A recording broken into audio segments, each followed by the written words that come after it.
let's talk a little bit about that.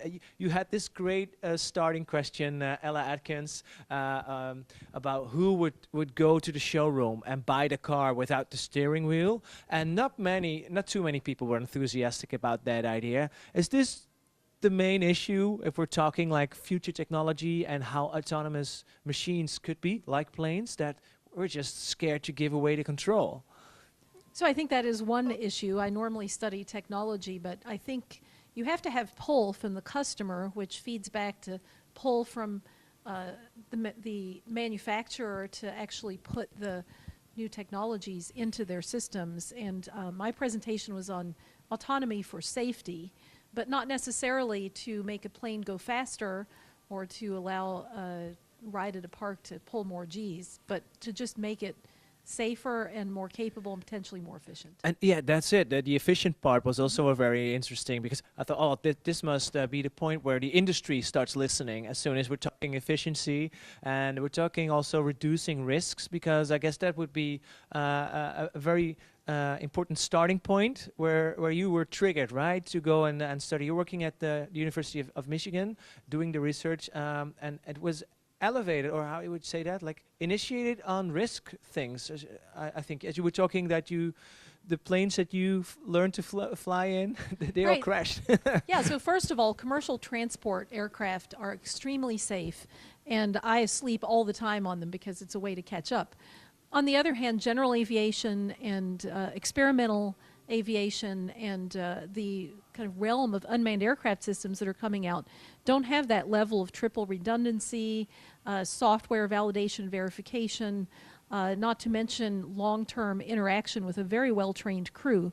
Instead, we have a lot of people who fly on weekends in general aviation using older aircraft that don't have advanced automation, and with the unmanned aircraft, lost link, which is needed to communicate with the ground operator, is generally considered the most likely failure to occur. So what that means is that we need to have on board the advanced autonomy, where autonomy involves decision making without waiting for approval from a human operator, to allow these vehicles to be safer, especially in emergency situations. So, and how would the industry be responding to that? You showed in your keynote, and as I mentioned, we have the entire keynote for you available if you just want to check out the entire story in your own time, in your own pace.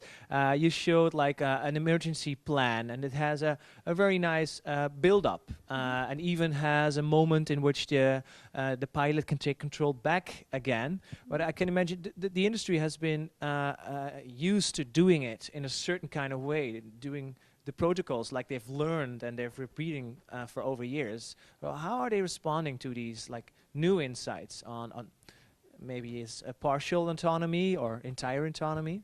So I think the small unmanned aircraft industry is responding with the most forward-thinking initiatives, because it's generally recognized that the small UAS are going to be deployed in fairly large quantities, and it would be not effective cost-wise to have one person sitting at a ground station for every aircraft. Yeah, so they're going to be pushing the realm of autonomy. That also will give the opportunity to validate and verify its performance with a vehicle that's not necessarily posing risk to people when it flies over unpopulated areas especially. And so hopefully that will get the technology to be trusted by others who then eventually will pull it into the larger systems.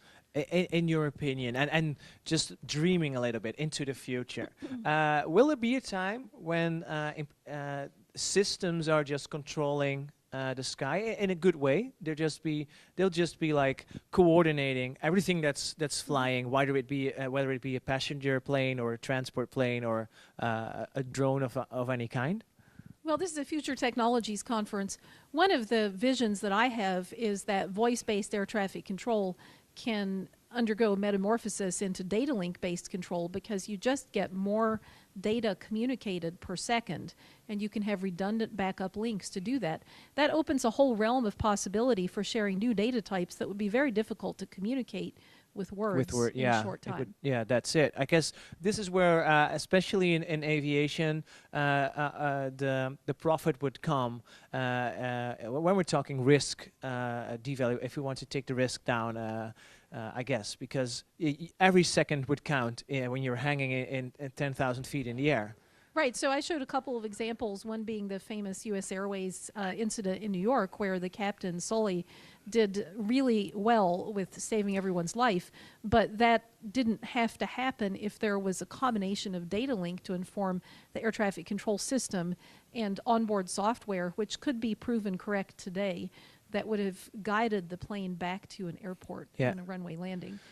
So it would be fair to say that even nowadays it would be very smart just for us to like the bits where we can eliminate human error, we should definitely eliminate, and we should see the opportunities that we could get from more automation.